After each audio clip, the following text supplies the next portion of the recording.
En Notimundo Estelar. Información inmediata. En el marco del caso Metástasis, Mayra Salazar rendirá su testimonio anticipado en una audiencia pública en la Corte Nacional de Justicia, y en menos de 4 meses hemos visto que la Fiscalía ha sacado a luz estos casos, el caso Metástasis, el caso Purga, y que se está demostrando cómo el narcotráfico y la delincuencia organizada se han enquistado en el sistema judicial y también en instituciones como la Asamblea Nacional. Vamos más allá de la noticia. Notimundo Estelar en FM Mundo con María del Carmen Álvarez. Nos acompaña a esta hora el doctor Ramiro Rivera. Él es analista político. Doctor Rivera, muy buenas tardes y gracias por acompañarnos. Le saluda María del Carmen Álvarez. Muy buenas tardes. Muchas gracias. A sus órdenes, María del Carmen. A usted, doctor, muchas gracias por estar junto a nosotros en este espacio. Es realmente lamentable, doctor, lo que está ocurriendo en estos momentos en nuestro país con los casos que acabo de mencionar, el caso Metástasis y el caso Purga. Queda en evidencia un secreto a voces, porque no es que esto recién está pasando, esto viene desde hace ya muchos años y estamos viendo hasta dónde ha permeado la corrupción. Vemos abogados, vemos jueces, políticos, por supuesto, implicados en delincuencia organizada, vinculados a narcotraficantes. Realmente parece una de esas películas que vemos en un canal de televisión. Definitivamente es de no creer lo que está ocurriendo en nuestro país. ¿Tenemos alguna esperanza? No, creo que en la historia quedarán 2 nombres, María del Carmen. El de Fernando Villavicencio, valiente, arrojado, temerario, que luchó y que desde el Parlamento anunció casi todo lo que hoy se está comprobando. Y también quedará en la historia una mujer altiva, digna, valiente, decente, insobornable, que en los casos Metástasis, Purga y en otros más del pasado, y espero en otros que fatídicamente vendrán también en el futuro, quedan en la historia como seres humanos que tienen compasión con los valores de la democracia, que han perseguido el delito y la corrupción y que han descubierto y han dejado al desnudo la más nauseabunda imagen de libertinaje, de corrupción, que descompone a la justicia, a jueces, a fiscales, a parlamentarios, a grandes abogados con grandes honorarios, a chicas de alquiler, al placer, a la complicidad de autoridades de la fuerza pública, que configuran prácticamente una buena parte de la toma del crimen organizado y del narcotráfico de la institucionalidad ecuatoriana. Cuando el presidente Noboa dice que hubo un intento de golpe, yo interpreto el hecho de que aquel día que una de las bandas se toma un canal oficial del Estado, se toman todos los centros penitenciarios, el Ecuador estuvo a un tris de ser la Haití número 2. Y por eso me parece que hay que poner de relieve la firmeza y la voluntad que ha tenido el presidente en declarar un conflicto armado interno y también enarbolar el sacrificio y la dignidad de nuestra policía y de las Fuerzas Armadas, excepto los elementos contaminados, para preservar la primacía del Estado de Derecho y la fuerza coercitiva del Estado. Esta es una guerra en que la disyuntiva es: o triunfa el Estado de Derecho, la paz y la seguridad, o pasamos a ser propiedad de unos cuantos forajidos y narcotraficantes que manejan una economía criminal superior a los $10,000 millones al año. Ahora, doctor Rivera, en estos momentos lo que se esperaría, por supuesto, es que haya pues un apoyo de todas las instituciones del Estado, por supuesto. Usted hablaba de uno de los personajes de la fiscal general, la doctora Diana Salazar, por sacar pues a la luz todos estos casos, incluso poniendo en riesgo su propia vida. ¿Qué decir entonces de lo que está ocurriendo en la Asamblea Nacional con este juicio político que está en la lista y que tratan pues lo más pronto de llegar para de alguna manera anular, eliminar a la fiscal general? Se habla de moción de respaldo a la gestión de la fiscal, sin embargo, ahí está, se dio paso pues a este juicio político. Yo estaba leyendo unas frases del famoso constructor de la Comunidad Económica Europea, el primer ministro alemán Konrad Adenauer. Y él dice que el poder y el resultado del poder mucho depende de las manos en quien esté ese poder. ¿Se acuerda usted, María del Carmen, un fiscal, primo o algo así del caudillo, que se tomaba las fotos en el baño semidesnudo exhibiendo su horrenda y fealdad panza? ¿O de otro fiscal que iba al servicio de la red delictiva y fue destituido? Hoy tenemos una fiscal honesta, de veras, muy valiente, porque sabe que su vida está en peligro, que su familia corre peligro. Pero a mí me parece que ella no necesita de ningún reconocimiento. Que allá en la Asamblea se peleen entre cuál o cuál bloque por aprobar una resolución. Me parece que la iniciativa de Construye fue originaria y positiva. Pero hoy están queriendo deformar una resolución que dice todo y dice nada. ¿Para qué necesita eso la señora fiscal? Cuando la credibilidad, la simpatía, la fiabilidad y el prestigio que tiene Diana Salazar a nivel nacional y sobre todo a nivel internacional es de la más alta credibilidad y reconocimiento del mundo entero a su valentía. Poco servirá una resolución en la que además a los señores asambleístas se les ocurra pedir que Diana Salazar les dé información detallada de los procesos de investigación e indagación. Pareciera que esa es la finalidad en todo caso, más que el respaldo. Pero semejante sinvergüencería.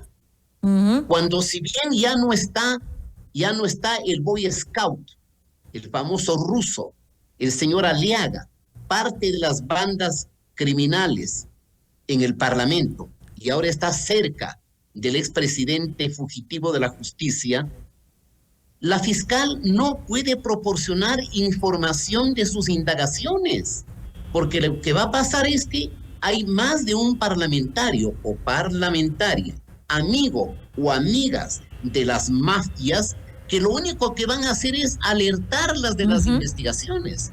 Es que es una soberbia ignorancia el pretender que la fiscal tenga que anticiparles las indagaciones que ya pretendieron en la tonta y desproporcionada pretensión de reformar el Código Orgánico Integral Penal, cuando más bien el sistema jurídico y el ordenamiento debería otorgarle en el futuro a la Fiscalía autonomía, una policía de investigación propia, independencia del Ejecutivo, para que no sea hoy asediada por un grupo político que lo único que intenta es eliminarla porque su presencia es incómoda para las bandas criminales del narcotráfico con el que ese movimiento político cohabitó durante una década en el ejercicio del poder. Ahora también vemos no solamente a ese movimiento político, también hay otro que hace pocos días dijo que nadie está por encima de la ley cuando uno de sus ex legisladores se ha visto involucrado en uno de los casos, en el caso Purga. ¿Qué decir ante esto? Ese partido debía haber tenido la suficiente firmeza y entereza para que inmediatamente le separe de sus filas a este sujeto que utilizó la representación parlamentaria para ventajas personales y para ser parte de una danza siniestra de complicidad con el crimen organizado. Ese debe ser un punto, por ejemplo, de pacto entre la clase política. Pero a veces la clase dirigente ecuatoriana lo único que dice es, tú eres más corrupto. No, tú eres más ladrón. Como que hubiese satisfacción de mutuas complicidades y mutuos reconocimientos de quién es el que transgrede más el principio de legalidad y los principios y valores de la ética en el servicio público. Pero concretamente, creo que habría que aceptar las expresiones del líder de ese partido y del presidente de la Asamblea, que en reiteradas ocasiones ha dicho que no votarán por la censura de la ministra fiscal. Esta es una obsesión exclusivamente del correísmo. Y ahí también como que a veces ha faltado un poco más de claridad, de certidumbre, de firmeza en el bloque de gobierno. Cometido errores, no sé si por la excesiva juventud, descuido o quién sabe qué otra hipótesis podría ponerse en esta discusión de dejar que pasen cosas de agache que me han merecido el repudio de la opinión pública, como por ejemplo dejar que salga de la Comisión de Justicia un informe unánime de reformas al Código Orgánico de Integral Penal que habría constituido la vergüenza, la aberración más horrible de toda la historia legislativa ecuatoriana. Entonces, yo vuelvo a señalar, Diana Salazar es incómoda para el crimen organizado, para las mafias, para los capos de las mafias, para la economía criminal y para sus aliados políticos. Pero cuenta con una gigantesca legitimidad interna y externa. Y como en un año más o menos terminará sus funciones, los ojos y oídos de todos los ecuatorianos y ecuatorianas dignas y de dignidad tendremos que estar observando para que el nuevo o la nueva fiscal deba ser una persona honorable y no una persona con deberes de gratitud con la suciedad y la podredumbre de la corrupción de la política ecuatoriana. Y que continúe además con este trabajo que ya ha iniciado la fiscal general Diana Salazar, porque preocupa esa influencia que se ejerce en el sistema de justicia, que deja al parecer en la indefensión a los ecuatorianos de bien para ocuparse únicamente en responder a los intereses de unos pocos políticos, unos pocos criminales, que es lo que estamos viendo, con sus debidas excepciones, por supuesto, no hay que meterlos a todos en el saco, pero eso es lo que puede percibir de alguna manera la ciudadanía. No todo está perdido. Y como usted señala, las generalizaciones no son justas porque hay excepciones de rigor. La historia del amor clandestino entre la justicia y la política es la historia de las democracias en el mundo. Pero las democracias maduras llegaron a respetar la justicia para que no haya deberes de gratitud con los políticos, sino haya garantía de seguridad jurídica del imperio del principio de la ley y de la igualdad ante la ley. No todo en el pasado fue malo, María del Carmen. En el pasado había magistrados de la Corte Suprema de Justicia de sacarse el sombrero. Claro que sí. Gente absolutamente respetable, gente honorable. Yo conozco un señor que tiene ya más de 90 años, René de la Torre Alcíbar, que fue varias veces presidente del Tribunal de Garantías Constitucionales, que viaja en bus. Sí había gente honorable. La justicia se destruyó cuando en la consulta popular que tanto le encantaba al señor Correa, la del 2011 me refiero, dijo con enorme desfachatez y sin ninguna vergüenza que va a meter sus manos en la justicia.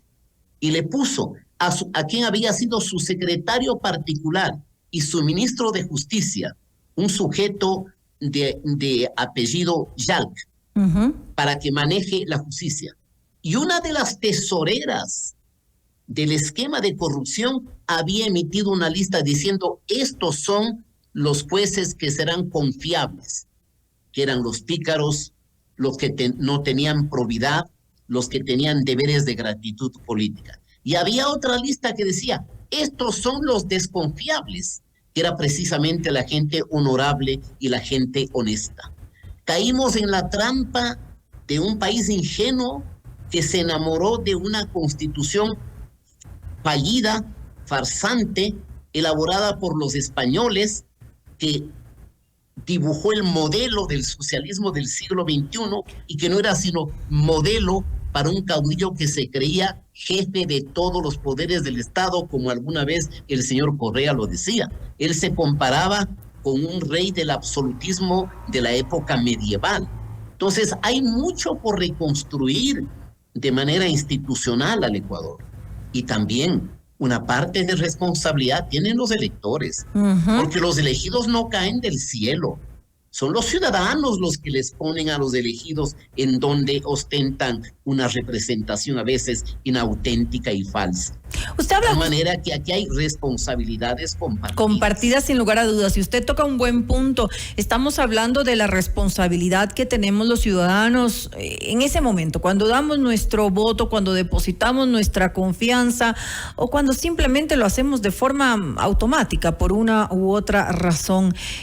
Diríamos, doctor Rivera, que los ecuatorianos estamos un poco ya acostumbrados a estos escándalos de corrupción que no nos sorprenden en lo absoluto al momento, y ese puede ser un problema.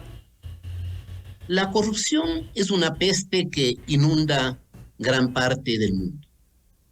Está presente en muchísimos países, pero nunca habríamos pensado que el Ecuador llegue al extremo de descomposición y de putrefacción del sistema institucional, del sistema representativo y del sistema judicial. Nunca habríamos esperado. Pero siempre es posible reconstruir las instituciones. Por ejemplo, hoy nos vamos a ver abocados a una consulta popular para el 21 de abril. En las 11 preguntas del referéndum y de consulta popular o plebiscito hay aspectos esenciales e importantes, unos que se refieren a reforma parcial, a enmienda constitucional y reformas al ordenamiento secundario.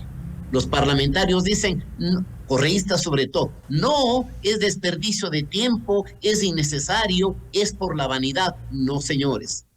Primero, la consulta proviene de un presidente que tiene altos niveles de credibilidad. Segundo, lo formula en el momento más adecuado. Y tercero, el contenido de esa pregunta merece un sí mayoritario de los ecuatorianos. ¿En dónde está la doblez de la política? La hipocresía, el doble lenguaje. Es aquella organización política que se engreía y que con desfachatez decía que había hecho varias consultas populares. Creían que era importante la pelea de gallos, la corrida de toros, los casinos, y ahora no creen que es importante la extradición. Cuando el narcotráfico, al narcotraficante y a los capos, a lo único que le tiembla las piernas es a la extradición, porque ellos saben que si se quedan en el Ecuador, quedan en cárceles que son recintos de lujo, de privilegios, de inmoralidad, de escarnio, donde tienen piscinas, donde tienen damas de compañía, licor, discoteca, karaoke, armas, municiones, explosivos, caletas, todo. La extradición es un tema, por ejemplo, vital. O también el tema de la complementariedad del rol de las Fuerzas Armadas con la Policía Nacional.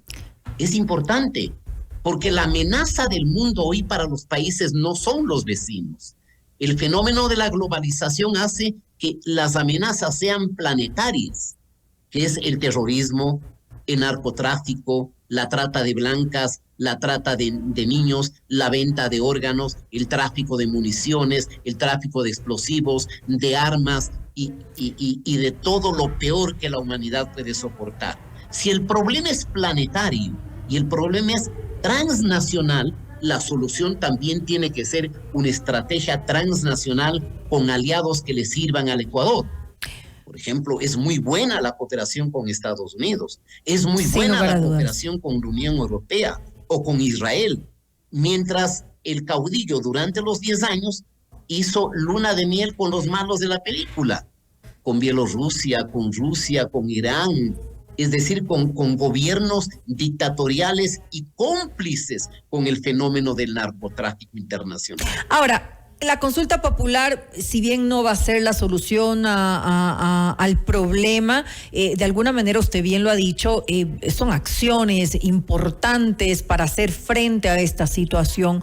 ¿Usted considera que el Estado tiene la capacidad de contener la corrupción? Y digo Estado, siempre me gusta hablar del Estado en lugar de los gobiernos, porque los gobiernos son temporales. El Estado es obviamente nuestro país. Es decir, ¿estamos preparados para hacer frente a esto aquí en Ecuador en general? María del Carmen, probablemente necesitaremos 1 o 2 generaciones que revaloricen los valores en el orden de la jerarquía para que estos seres humanos vean como valor la ética, como valor la probidad, como útil el servicio de lo público. ¿Por qué? Porque hoy la persona proba, la persona honrada, la persona con principios es vista como tonta, como ingenua, perdón por la expresión, como pendeja. Y la gente que se aprovecha de la función pública y que de la noche a la mañana amasa fortunas y enriquecimiento es elogiada y vista con inspiración, es el vivo, admiración y como referente. Los valores se han invertido. Yo creo que esta lucha contra la corrupción tendrá una enorme y larga duración, así como el conflicto armado interno durará, no sé, 5, 10 o 15 años, porque es fácil destruir la institucionalidad, es muy fácil. Usted puede demoler un edificio de 50 pisos en una media hora, pero reconstruir ese edificio o hacer uno nuevo le va a llevar años y años. Pasa igual con el tejido institucional y pasa igual con la reconstrucción de las instituciones que deben ser parte constitutiva de un Estado de Derecho. Y además tomar en cuenta que hay que trabajar desde la educación, es decir, desde ahí deberíamos empezar a influir en los más pequeños, ¿no? Pero lastimosamente, doctor Rivera, justo la educación es una de los ámbitos más descuidados en nuestro país. Pero sí, es verdad, sobre todo la educación pública. Así es. La educación pública que durante casi 4 décadas estaba hegemonizada por un grupo político de extrema izquierda que creía en Carlos Marx, en Lenin, en Mao o en Stalin, el famoso ex-MPD. Eso hizo muchísimo daño a la universidad. Entonces, todo esfuerzo que lleve a mejorar el nivel académico, a mejorar el sistema educativo, hará posible que usted pueda construir una nueva generación con valores, como lo han hecho el mundo asiático, como lo ha hecho Singapur, o como lo es Europa del Norte. Por ejemplo, le doy una anécdota. Algún día estuve en Lituania, entraba a almacenes donde no había ninguna vendedora. Estaba el precio del bien y usted podía tomar el precio del bien y dejar el dinero en euros que correspondía a ese bien, sin que nadie lo vigile. Aquí el problema es que la gente solo se cuida cuando alguien lo vigile. y aunque lo vigile, les importa un comino, porque la corrupción ha permeado en toda la cultura ecuatoriana, con excepciones, por cierto, pero mayoritariamente la sociedad ecuatoriana es proclive a las prácticas del engaño, de la burla, de la trampa y de la corrupción. No solamente el político, también en otros niveles de la vida social e institucional. Es un problema cultural sin lugar a dudas, y entonces sí, definitivamente hay que trabajar desde ya, comenzando por educar a nuestra gente. Le quiero agradecer al doctor Ramiro Rivera, analista político, por habernos acompañado en este espacio. Muchas gracias por la invitación.